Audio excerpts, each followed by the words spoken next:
बहुत बहुत स्वागत है आप सभी का आपके अपने YouTube channel SPS study point पर। मैं सोनू आप सभी दोस्तों का हार्दिक स्वागत करता हूं।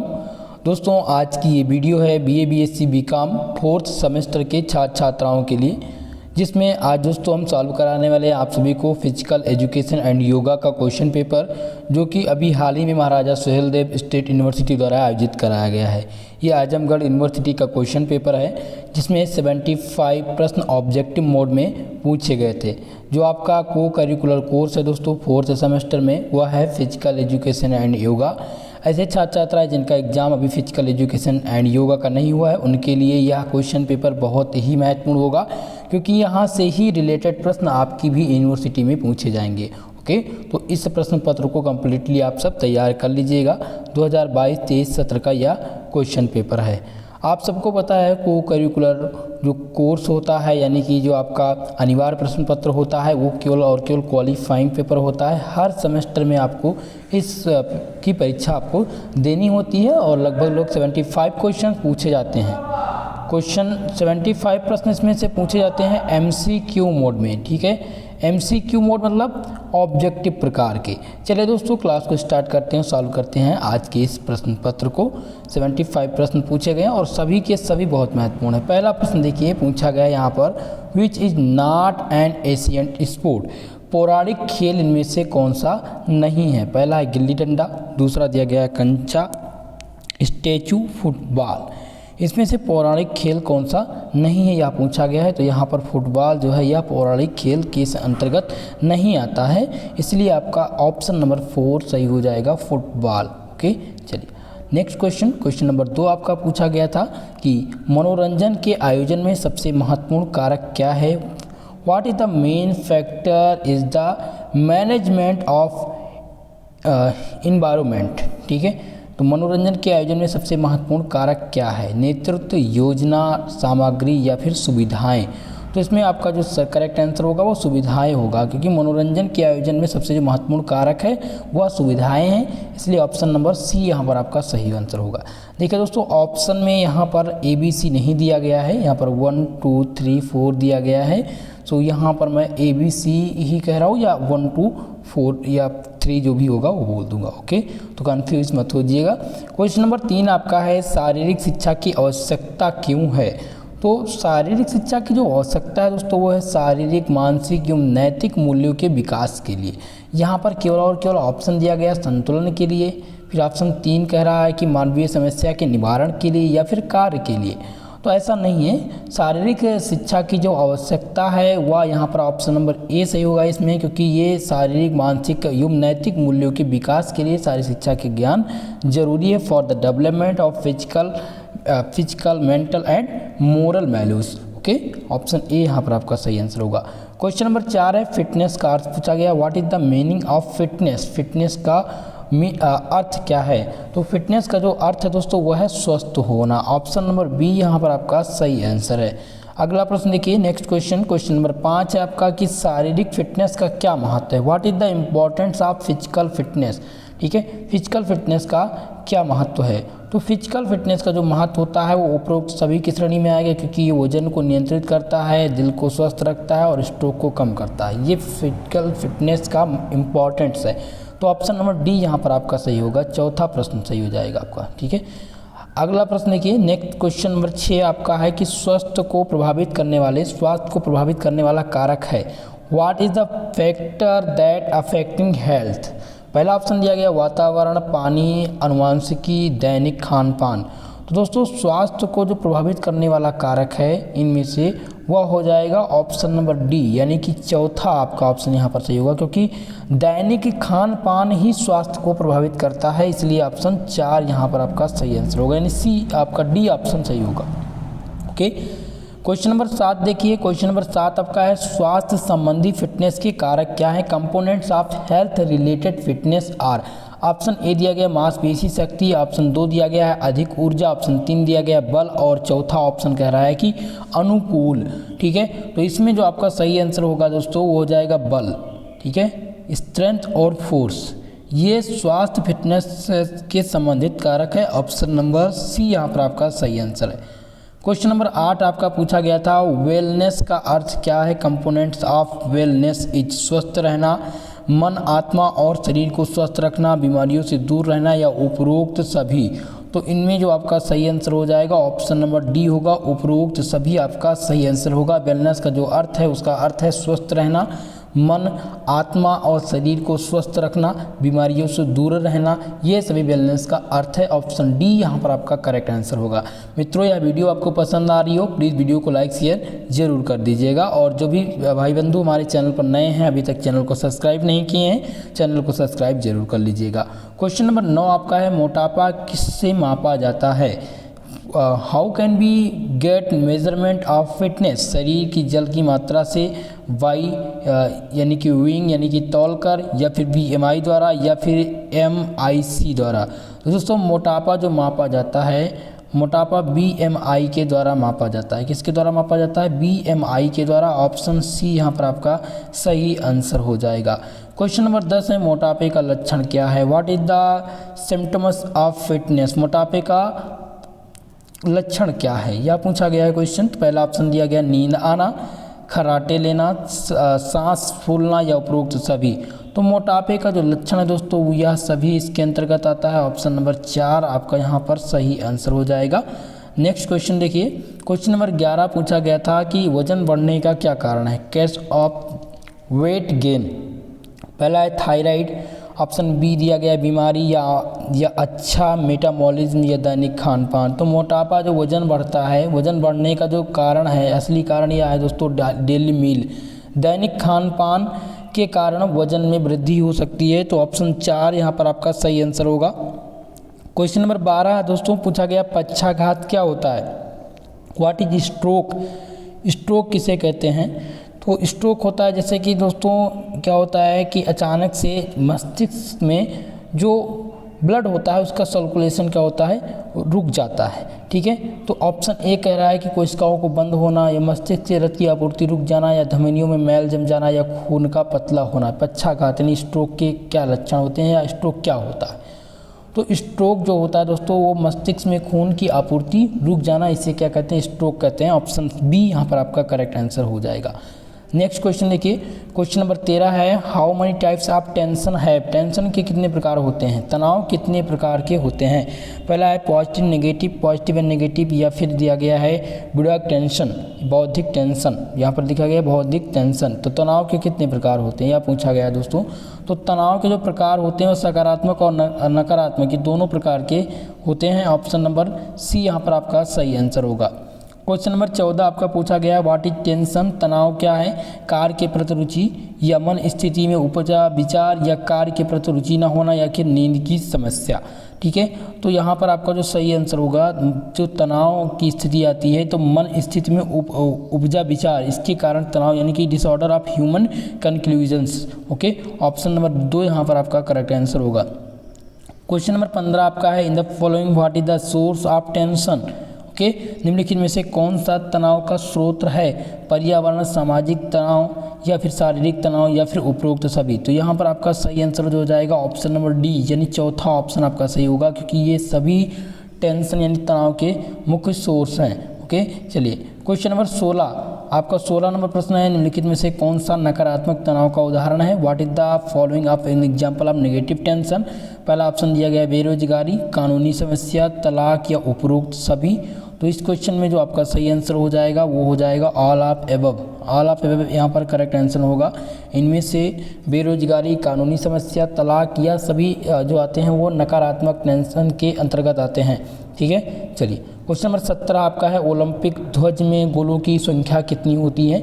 यानी कि how many rings are there Olympic flag? Option 1 कह रहा है 6, ऑप्शन बी आपका है 5, ऑप्शन सी कह रहा है 8, और चौथा ऑप्शन दिया गया है कि 4। ठीक है, तो ओलंपिक ध्वज में दोस्तों जो गोलों की संख्या होती है वो कितनी होती है? वो 5 होती है। कितनी होती है?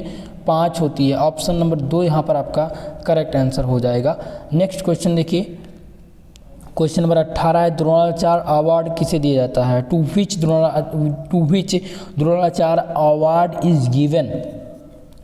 पहला है सर्वश्रेष्ठ नेता को यानी ग्रेट लीडर को, या ग्रेट लीडर या फिर स्पोर्टमैन को दिया जाता है, या फिर ग्रेट टीचर को दिया जाता है या नेशनल लेवल प्लेयर को दिया जाता है? तो द्रोणाचार्य अवार्ड जो दिया जाता है दोस्तों वो दिया जाता है ग्रेट टीचर को, यानी कि सर्वश्रेष्ठ गुरु और शिक्षक को दिया जाता है। ऑप्शन नंबर सी यहाँ पर आपका करेक्ट आंसर हो जाएगा। तीसरा प्रश्न, अगला प्रश्न देखिए क्वेश्चन नंबर 19 नंबर प्रश्न है, बास्केटबॉल में मैच की शुरुआत कैसे होती है? किक से होती है, थ्रो बॉल से होती है, जंप से होती है या जंप किक से होती है दोस्तों? तो बास्केटबॉल में जो मैच स्टार्ट होता है दोस्तों वो जंप से स्टार्ट होता है, यानी कि बॉल को उछाल कर होता है, ठीक है। तो ऑप्शन नंबर 3 यहाँ पर आपका करेक्ट आंसर हो जाएगा। अगला प्रश्न देखिए फटाफट से, 20वां प्रश्न दिया गया है कि वॉलीबॉल कोर्ट की माप क्या होती है? वॉलीबॉल कोर्ट की माप पूछी गई है। तो वॉलीबॉल कोर्ट की जो माप होती है दोस्तों वो होती है 18 metre into 9 metre. Option number 2 यहाँ पर आपका इस क्वेश्चन में सही आंसर है। नेक्स्ट क्वेश्चन है, क्वेश्चन नंबर 21 कह रहा है कि पेनाल्टी किक किस खेल से संबंधित है? तो पेनाल्टी किक जो संबंधित है दोस्तों वो किससे संबंधित है? वो हॉकी से संबंधित है। ऑप्शन नंबर 2 यहाँ पर आपका करेक्ट आंसर हो जाएगा, हॉकी।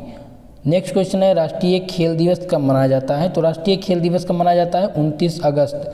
29 अगस्त को राष्ट्रीय खेल दिवस के रूप में बनाया जाता है। ऑप्शन नंबर 3 यहाँ पर आपका करेक्ट आंसर हो जाएगा। 22 नंबर प्रश्न का कौन सा आंसर सही है? ऑप्शन नंबर 3, ठीक है।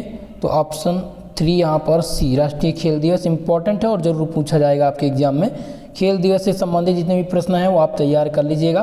क्वेश्चन नंबर 23 आपका है कि मैराथन की दूरी कितनी होती है? तो मैराथन की जो दूरी होती है दोस्तों वो 42.195 किलोमीटर होती है। इसीलिए ऑप्शन नंबर 2 यहाँ पर आपका करेक्ट आंसर होगा इस क्वेश्चन में। नेक्स्ट क्वेश्चन नंबर 24 है आपका, मनोरंजन के संगठन में सबसे महत्वपूर्ण कारक क्या है? तो मनोरंजन के संगठन में दोस्तों महत्वपूर्ण जो कारक है वह नेतृत्व जो है ये मनोरंजन के संगठन में सबसे महत्वपूर्ण कारक है। ऑप्शन नंबर सी यहाँ पर आपका करेक्ट आंसर होगा। क्वेश्चन नंबर 25 है दोस्तों, 25 नंबर प्रश्न दिया गया है कि पेशीय खिंचाव को किस रूप में जाना जाता है? मोच के रूप में। तो पेशीय खिंचाव को किसके रूप में जाना जाता है? मोच के रूप में जाना जाता है। ऑप्शन नंबर ए यहाँ पर आपका करेक्ट आंसर होगा।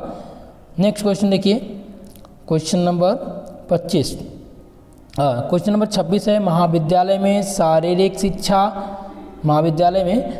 शिक्षा की जागरूकता का मुख्य माध्यम क्या है? विज्ञापन या फिर इंट्राम्यूरल, छात्र या फिर शिक्षक? तो महाविद्यालय में शारीरिक शिक्षा की जो जागरूकता का मुख्य कारण है वो टीचर ही होगा। ऑप्शन 4 यहाँ पर आपका सही आंसर हो जाएगा क्वेश्चन नंबर 26 का। ओके, क्वेश्चन नंबर 27 देखिए, क्वेश्चन नंबर 27 पूछा गया था आपका कि कौन सी अंतःस्रावी ग्रंथि परिपक्वता के बाद बहुत छोटी हो जाती है? तो बहुत छोटी जो हो जाती है दोस्तों वो हो जाती है थाइमस जो ग्रंथि होती है वो अंतःस्रावी ग्रंथि है जो कि परिपक्वता के बाद बहुत छोटी हो जाती है। ओके, ऑप्शन नंबर ए यहाँ पर आपका सही आंसर होगा। नेक्स्ट क्वेश्चन देखिए, क्वेश्चन नंबर 28 है, शरीर की सबसे बड़ी पेशी ये पूछी गई थी कि शरीर की सबसे बड़ी पेशी कौन सी है? पहला दिया गया है साइप्टोरिस, ऑप्शन नंबर 2 है त्रिभुजाकार या अंश पेशी मेजर या फिर हिमास्ट्रिंग। तो दोस्तों शरीर की जो सबसे बड़ी ग्रंथि के रूप में जानी जाती है यानी सबसे बड़ी पेशी जो है वो है ग्लूटस मैक्सिमस है, ठीक है, लेकिन इसमें ऑप्शन में दिया नहीं गया। तो यह एक प्रकार का पूरक प्रश्न भी बन सकता है। ये यूनिवर्सिटी पर डिपेंड है इसका आंसर क्या, ये डिपेंड करता है कि कौन सा ऑप्शन में टिक करती है। हो सकता है इन ऑप्शन में से ही आपका कोई आंसर हो, लेकिन एग्जैक्ट नहीं पता पड़ पा रहा है, ठीक है।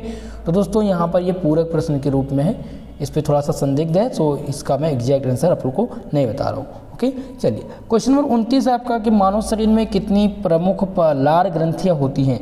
तो मानव शरीर में जो प्रमुख लार ग्रंथियाँ होती हैं वो कितनी होती हैं? वो 6 होती हैं, ठीक है। सॉरी, 2 प्रकार की लार ग्रंथियाँ होती हैं। ऑप्शन नंबर ए यहाँ पर आपका सही आंसर होगा। ऑप्शन नंबर ए यहाँ पर आपका सही आंसर है, ठीक है। चलिए नेक्स्ट क्वेश्चन देखिए, क्वेश्चन नंबर 30 है, सर्वप्रथम NNUPE की स्थापना कहाँ हुई थी? तो इसकी स्थापना जो हुई थी वो ग्वालियर में हुई थी। कहाँ पर हुई थी? ग्वालियर में इसकी स्थापना हुई थी। ऑप्शन नंबर 2 यहाँ पर आपका सही आंसर है क्वेश्चन नंबर 30 का।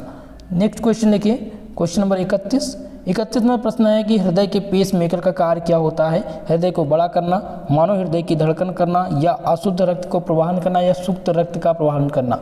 तो इनमें से जो सही आंसर होगा वो ऑप्शन नंबर 2 होगा, मानव हृदय की धड़कन को प्रारंभ करना। हृदय के जो पेस मेकर कार्य है वह क्या है?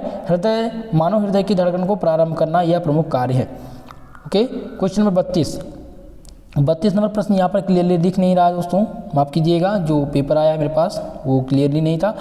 33 नंबर प्रश्न कह रहा है कि 1 मिनट में मनुष्य को हृदय औसतन कितनी बार धड़कता है। 1 मिनट में मानव का जो हृदय है वो औसतन कितनी बार धड़कता है, तो औसतन वो 72 बार धड़कता है। ठीक है, ऑप्शन 2 यहाँ पर आपका सही आंसर था। क्वेश्चन नंबर 34 था कि मानव हृदय तक अशुद्ध रक्त कौन पहुँचाता है। मानव हृदय तक जो अशुद्ध रक्त है वो कौन पहुंचाता है। फेफड़ों के सिरा, फेफड़ों की धमनियाँ, फेफड़ा या फुफ्फुस सिरा। तो ये इसका जो पहुंचाने का कार्य है दोस्तों वो फेफड़ों की धमनियों का है। ठीक है, किसका कार्य है, ये फेफड़ों की धमनियों का कार्य है कि यह मानव हृदय तक अशुद्ध रक्त का संचारण कर सकें। ओके, क्वेश्चन नंबर 35 आपका है कि दिल का दौरा किसके कारण पड़ता है। हृदय में रक्त की आपूर्ति ज़्यादा होने पर, या हृदय के रक्त की आपूर्ति रुक जाने पर, या ए नोड के द्वारा, या फिर हृदय गर्म होने के कारण। तो दोस्तों यहाँ पर stopping the blood circulation in heart, इसके कारण क्या हो जाता है, स्ट्रोक की प्रॉब्लम आती है। ऑप्शन नंबर 2 यहाँ पर आपका सही आंसर है।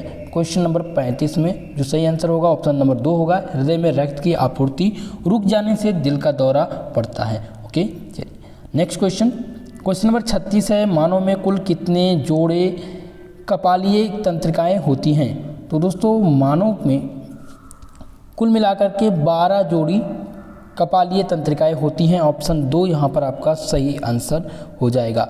क्वेश्चन नंबर 37 है, मानव मस्तिष्क का कौन सा भाग मुख्य रूप से चिंतन के लिए जिम्मेदार है। पश्च मस्तिष्क, अग्र मस्तिष्क, या फिर मध्य मस्तिष्क, या फिर तंत्रिका। ठीक है, तो इनमें से जो चिंतन के लिए जिम्मेदार है वो अग्र मस्तिष्क है। अग्र मस्तिष्क मानव मस्तिष्क का ऐसा भाग है जो मुख्य रूप से चिंतन के लिए जिम्मेदार है। ऑप्शन नंबर 2 यहाँ पर आपका सही आंसर होगा। क्वेश्चन नंबर 38 है दोस्तों आपका, मानव मस्तिष्क का वजन कितना होता है। मानव मस्तिष्क का वजन कितना होता है। तो मानव मस्तिष्क का वजन जो होता है वो 1000 ग्राम से लेकर के 1500 ग्राम तक होता है। सो ऑप्शन नंबर ए यहाँ पर आपका करेक्ट आंसर हो जाएगा। ओके, चलिए क्वेश्चन नंबर 39 नंबर प्रश्न है कि मानव मस्तिष्क में कितनी गुहाएं होती हैं। मानव मस्तिष्क में कुल मिलाकर कितनी गुहाएं होती हैं, तो 2 गुहाएं होती हैं। ऑप्शन नंबर 2 यहाँ पर आपका करेक्ट आंसर हो जाएगा यहाँ पर। ओके, चलिए आगे बढ़ें। दोस्तों वीडियो पसंद आ रही हो प्लीज़ वीडियो को लाइक शेयर जरूर कर दीजिएगा। क्वेश्चन नंबर 40 आपका कह रहा है कि मानव शरीर की सबसे छोटी ग्रंथि कौन सी है। मानव शरीर की सबसे छोटी ग्रंथि यहाँ पर पूछी गई है। तो मानव शरीर की सबसे छोटी जो ग्रंथि होती है वो पिट्यूटरी ग्रंथि होती है। ऑप्शन नंबर 2 यहाँ पर आपका करेक्ट आंसर हो जाएगा 40 नंबर प्रश्न का। 41 नंबर प्रश्न आपका है कि मानव शरीर का तापमान कौन नियंत्रित करता है।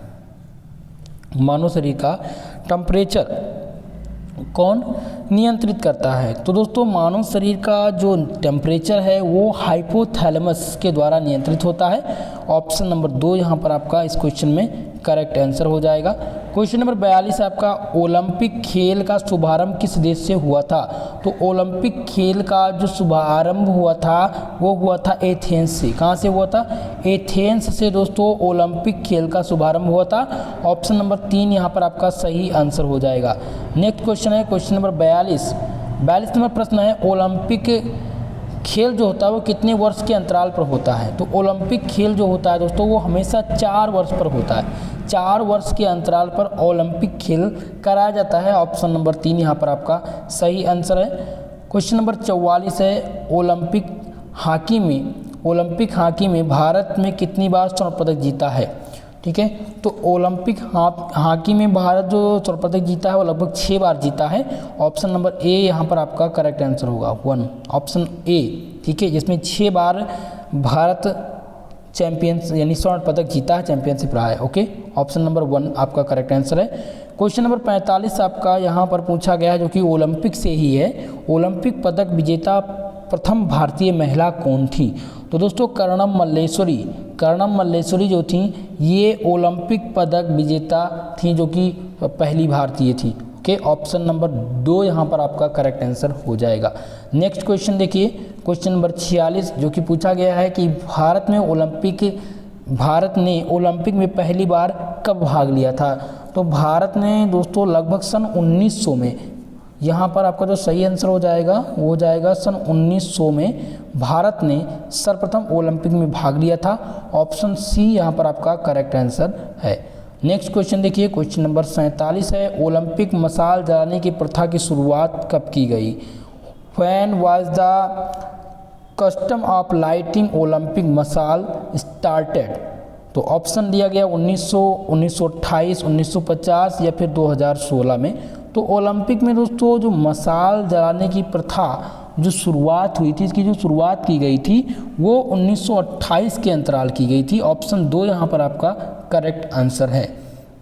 नेक्स्ट प्रश्न देखिए, क्वेश्चन नंबर 48 है कि पहला ओलंपिक खेल किस वर्ष आयोजित किया गया था? सर 1900 में या फिर 1896 में या 1895 में या फिर 1905 में? तो दोस्तों पहला ओलंपिक खेल जो इसकी आयोजन किया गया था वो 1896 में किया जाता। ऑप्शन 2 यहाँ पर आपका सही आंसर है। क्वेश्चन नंबर 49 है, एशियाई खेल सबसे ज़्यादा बार किस शहर में आयोजित किया गया? पहला ऑप्शन दिया गया नई दिल्ली, टोक्यो या फिर बैंकॉक या फिर सियोल। तो सबसे ज़्यादा जो एशियाई खेल आयोजित किया गया है वो बैंकॉक में किया गया है। ऑप्शन नंबर यहाँ पर सी सही हो जाएगा, करेक्ट आंसर हो जाएगा बैंकॉक। ओके, नेक्स्ट क्वेश्चन देखिए, क्वेश्चन नंबर 50 है। 50 नंबर प्रश्न कह रहा है कि एशियाई खेल पहली बार किस वर्ष आयोजित किए गए थे? एशियाई खेल सर्वप्रथम किस बार आयोजित किए गए थे? तो ये आयोजित किए गए थे 1951 में। सर्वप्रथम 1951 में आयोजित किया गया था। ऑप्शन नंबर 3 यहाँ पर आपका करेक्ट आंसर है। 51 नंबर प्रश्न देखिए, विटामिन ए का रासायनिक नाम क्या है? तो विटामिन ए का जो रासायनिक नाम है वो रेटिनॉल है दोस्तों। और विटामिन का जो प्रचुर मात्रा में अच्छा स्रोत वो गाजर है। ठीक है, तो विटामिन ए का यहाँ पर नाम पूछा गया था जो कि रेटिनॉल है। क्वेश्चन नंबर 52 पूछा गया है कि मानव शरीर में इन्फेक्शन रोकने के लिए कौन सा विटामिन मदद करता है? तो यहाँ पर मदद करता है विटामिन सी। विटामिन सी जो होती है वो मदद करती है मानव शरीर में लगभग इन्फेक्शन को रोकने के लिए। ऑप्शन सी यहाँ पर आपका करेक्ट आंसर है क्वेश्चन नंबर 52 का। नेक्स्ट क्वेश्चन देखिए, क्वेश्चन नंबर 53 दिया गया है कि निम्नलिखित में से कौन सा विटामिन ए का सर्वोच्चतम स्रोत है? Which is the best source of vitamin A from the following? तो यहाँ पर आपका जो सही आंसर होगा वो गाजर। गाजर जो है विटामिन ए का प्रचुर मात्रा में अच्छा स्रोत है। ऑप्शन ए यहाँ पर सही आंसर होगा। क्वेश्चन नंबर 54 जो कि पूछा गया है, night blindness is due to the lackness of which vitamin? रतौंधी किस विटामिन की कमी से होता है? तो रतौंधी जो होती है विटामिन ए की कमी से होती है। विटामिन ए की कमी से रतौंधी होती है। ऑप्शन नंबर ए यहाँ पर आपका करेक्ट आंसर हो जाएगा। 54 नंबर प्रश्न का जो करेक्ट आंसर है वो ऑप्शन नंबर ए है। क्वेश्चन नंबर 55 कह रहा है विटामिन ए की कमी के कारण से क्या होता है? विटामिन ए की कमी के कारण से क्या होता है? बाल का झड़ना, पेचिस, कमजोरी या फिर रतौंधी? तो यहाँ पर आपका करेक्ट आंसर हो जाएगा रतौंधी। विटामिन ए की कमी से रतौंधी नामक रोग होता है। ऑप्शन ए यहाँ पर आपका सही आंसर है। क्वेश्चन नंबर 56 कह रहा है विटामिन बी का रासायनिक नाम। चलिए बताइए जल्दी से। क्वेश्चन नंबर 56 जो कि पूछा गया है, विटामिन बी का रासायनिक नाम क्या होगा? तो विटामिन बी का जो रासायनिक नाम होगा वो दोस्तों वो थायमीन। थायमीन जो है यह रासायनिक यानी कि विटामिन बी का रासायनिक नाम है। क्वेश्चन नंबर 57 जो कि पूछा गया विटामिन से ही, बहुत ही आसान क्वेश्चन पेपर था दोस्तों। विटामिन से प्रश्न पूछा जाएगा, ओलंपिक से रिलेटेड प्रश्न आएंगे और बाकी आपके फिजिकल फिटनेस से क्वेश्चंस में जरूर पूछे जाएंगे। तो विटामिन B7 का रासायनिक नाम, तो विटामिन B7 का जो रासायनिक नाम है दोस्तों वो है बायोटिन। बायोटिन किसका नाम है? विटामिन B7 का। ऑप्शन नंबर 4 यहाँ पर आपका सही आंसर है इस क्वेश्चन में। अगला प्रश्न देखिए, विटामिन सी का सबसे अच्छा स्रोत क्या है? दूध, मांस, गाजर या फिर आंवला? तो आप सबको पता है विटामिन सी का जो सबसे अच्छा स्रोत है वो आंवला है। ऑप्शन 4 यहाँ पर सही आंसर होगा। क्वेश्चन नंबर 59 है, विटामिन डी की सर्वोच्चतम क्या होती है? यानी विटामिन डी का जो सर्वोच्चतम स्रोत है वो क्या है? तो सूर्य का प्रकाश। यहाँ पर ए आंसर यहाँ पर आपका सही आंसर होगा। ठीक है, विटामिन डी का जो अच्छा स्रोत है वो सूर्य का प्रकाश है। क्वेश्चन नंबर 60 है, कौन सा विटामिन शरीर में भंडारित नहीं होती है? तो इनमें से पूछी गई कि ऐसी कौन सी विटामिन है जो शरीर में मुख्य रूप से भंडारित नहीं होती है? तो विटामिन सी। विटामिन सी जो है वो शरीर में मुख्य रूप से भंडारित नहीं होती है। ऑप्शन नंबर 2 यहाँ पर आपका करेक्ट आंसर होगा। क्वेश्चन नंबर 61 है जो कि पूछा गया है, नपुंसकता किस विटामिन की कमी के कारण होती है? तो विटामिन ई की कमी से नपुंसकता होती है। ऑप्शन 2 यहाँ पर आपका इस क्वेश्चन में करेक्ट आंसर है। ओके, चलिए आगे बढ़ें। नेक्स्ट क्वेश्चन देखिए, क्वेश्चन नंबर 62 जो कि पूछा गया था, जल में घुलनशील विटामिन। तो जल में घुलनशील विटामिन कौन कौन से हैं? बी और सी। बी और सी या दोनों जल में घुलनशील विटामिन है, इसलिए आपका ऑप्शन नंबर 3 हो जाएगा। दोनों 1 और 2 दोनों जो हैं ये जल में घुलनशील विटामिन है। क्वेश्चन नंबर 63 है, किस विटामिन को हार्मोन भी माना जाता है? तो विटामिन डी को हार्मोन्स भी माना जाता है। ऑप्शन नंबर सी यहाँ पर आपका करेक्ट आंसर है। ध्यान रखिएगा, ये क्वेश्चन जरूर पूछा जाता है। ओके, अगला प्रश्न है, लार किसके पाचन में सहायता करता है? तो लार जो सहायता करता है वो कार्बोहाइड्रेट के पाचन में। ठीक है, क्वेश्चन था इन विच डाइजेशन डज सलाइवा हेल्प? तो कार्बोहाइड्रेट में ये मदद करता है। ऑप्शन ए यहाँ पर आपका करेक्ट आंसर होगा। क्वेश्चन नंबर 65 जो कि पूछा गया है कि मानव शरीर में किस पोषक तत्व की कमी के कारण शरीर में वृद्धि धीमी होती है? वसा, प्रोटीन, कार्बोहाइड्रेट या फिर विटामिन? तो सबसे महत्वपूर्ण जो होता है वो प्रोटीन होता है, इसलिए ऑप्शन 2 यहाँ पर आपका करेक्ट आंसर हो जाएगा। ठीक है, अगले प्रश्न की ओर बढ़ेंगे। क्वेश्चन नंबर 66 है कि सब्जियों से मुख्यतः हमें क्या प्राप्त होता है? तो सब्जियों से मुख्यतः हमें आयरन प्राप्त होता है दोस्तों। सबसे ज़्यादा प्रचुर मात्रा में सब्जी से हमें जो प्राप्त होता है वो आयरन प्राप्त होता है, इसलिए ऑप्शन ए यहाँ पर आपका इसमें करेक्ट आंसर होगा, सही जवाब है। क्वेश्चन नंबर 67 दिया गया है कि 1 गिलास पानी पीने से कितनी कैलोरी मिलती है? 2 कैलोरी, 0 कैलोरी, 5 कैलोरी या फिर 1 कैलोरी? तो 1 गिलास पानी पीने से हमें 0 कैलोरी ऊर्जा मिलती है। ऑप्शन 2 यहाँ पर आपका सही आंसर हो जाएगा। क्वेश्चन नंबर 68 क्या कह रहा है? 68 नंबर प्रश्न है कि प्रोटीन की मात्रा सबसे ज़्यादा किस में पाई जाती है? चावल में प्रोटीन की मात्रा पाई जाती है, या फिर सोयाबीन में पाई जाती है, या फिर दाल, या फिर चना? तो इसमें तीनों ऑप्शन जो हैं वो सबसे ज़्यादा महत्वपूर्ण हो रहे हैं यहाँ पर। पहला देखिए, सोयाबीन में तो पाया जाता है, दाल में भी प्रोटीन पाया जाता है, चना में भी पाया जाता है। अब सबसे ज़्यादा बात किया जाए तो 50%, लगभग 50% सोयाबीन में पाया जाता है। ठीक है, तो ऑप्शन नंबर यहाँ पर सी करेक्ट हो जाएगा, सोयाबीन। ओके, ऑप्शन सी सही है। नेक्स्ट क्वेश्चन देखिए, क्वेश्चन नंबर 69 है जो कि पूछा गया, टाइफाइड से शरीर का कौन सा अंग प्रभावित होता है? मस्तिष्क, अग्नाशय, अमाशय या फिर आंत? तो टाइफाइड में दोस्तों जो प्रभावित होता है वो आंत प्रभावित होती है। ठीक है, टाइफाइड में प्रभावित कौन सा अंग होता है? आंत प्रभावित होती है। ऑप्शन 4 यहाँ पर आपका सही आंसर है। नेक्स्ट क्वेश्चन है, मानव शरीर का कौन सा भाग पीलिया में प्रभावित होता है? छोटी आंत, अग्नाशय, अमाशय या फिर यकृत? तो मानव शरीर का इसमें यकृत भाग पीलिया जब होती है तो ये प्रभावित हो जाता है। ऑप्शन नंबर 4 यानी लीवर को खतरा ये प्रदान करता है पीलिया। ऑप्शन 4 यहाँ पर आपका करेक्ट आंसर है। क्वेश्चन नंबर 71 नंबर प्रश्न है, किस रोग की कमी के कारण थायराइड यानी कि घेंघा रोग होता है? फास्फोरस, नाइट्रोजन, कैल्शियम या फिर आयोडीन? तो आयोडीन की कमी से क्या होता है दोस्तों? घेंघा रोग होता है। ऑप्शन नंबर 4 यहाँ पर आपका सही आंसर है। क्वेश्चन नंबर 72 है, हैजा का प्रमुख कारण? तो हैजा का जो प्रमुख कारण है वो बैक्टीरियल है, यानी बैक्टीरिया के कारण होता है। ठीक है, ऑप्शन नंबर 2 यहाँ पर इसमें करेक्ट आंसर होगा। क्वेश्चन नंबर 73 पूछा गया था जो कि है, निम्नलिखित में से कौन सा स्कर्वी रोग के इलाज में उपयोगी है? तो स्कर्वी रोग के यानी सूखा रोग के लिए जिम्मेदार कौन सा? आंवला, यानी विटामिन सी का अच्छा स्रोत है। ऑप्शन सी यहाँ पर आपका करेक्ट आंसर हो जाएगा। क्वेश्चन नंबर 74 जो कि पूछा गया, निम्नलिखित में से कौन सा कैफोरेसिस का कारण नहीं है? कुपोषण, सूखा रोग, मोटापा या कंधे पर भारी बोझ उठाना? तो इनमें से जो सही आंसर है ऑप्शन नंबर सी हो जाएगा, मोटापा इनमें से कैफोरेसिस का कारण नहीं है। क्वेश्चन नंबर 75 पूछा गया है, अंतर्राष्ट्रीय योग दिवस तिथि कब मनाया जाता है? तो 21 जून को योग दिवस के रूप में मनाया जाता है। ऑप्शन नंबर 3 यहाँ पर आपका करेक्ट आंसर हो जाएगा। दोस्तों इस क्वेश्चन पेपर में 75 महत्वपूर्ण प्रश्न थे ऑब्जेक्टिव मोड में, जो कि मैंने आप लोग को सॉल्व करा दिया है। यहाँ से रिलेटेड प्रश्न आपके एग्जाम में ज़रूर पूछे जाएंगे। इससे पहले लगभग 2 क्वेश्चन पेपर मैंने और सॉल्व करा दिए हैं, तो उन क्वेश्चन पेपरों को भी तैयार कर लीजिएगा और एक वीडियो भी मिल जाएगा आपको जो मॉडल पेपर के रूप में है। नेक्स्ट वीडियो जो रहेगी दोस्तों वो सिद्धार्थ यूनिवर्सिटी का क्वेश्चन पेपर मैं सॉल्व कराने वाला हूँ कल, जो कि ऑब्जेक्टिव मोड में ही है, जिसमें 100 टाइप्स के ऑब्जेक्टिव प्रकार में फिजिकल एजुकेशन एंड योगा का क्वेश्चन पूछा गया था। और सिद्धार्थ यूनिवर्सिटी का जितना भी क्वेश्चन पेपर है 2nd सेमेस्टर और 4th सेमेस्टर के, आप सब लोग हमारे नंबर पर, जो नंबर हमारा दिया गया है डिस्क्रिप्शन बॉक्स में, वहाँ से आप भेज दीजिएगा। दोस्तों कुछ बच्चों ने हमारे पास पेपर भेजा था, लेकिन फ़ोन जो था मेरा दोस्तों जिसमें आप लोगों ने भेजा था वो टूट गया था और उसमें सारा डाटा मिट चुका है, तो उसमें मेरे पास क्वेश्चन पेपर नहीं था, इसलिए मैं सॉल्व नहीं करा सका हूँ। तो आप सबसे निवेदन है कि अगर आप सबके पास क्वेश्चन पेपर है तो क्वेश्चन पेपर भेज दीजिए, जल्द से जल्द ही आपके सभी क्वेश्चन पेपर को मैं सॉल्व करा दूंगा। ओके, तो दोस्तों यह वीडियो आप सबको कैसी रही कमेंट सेशन में कमेंट करके ज़रूर बताइएगा।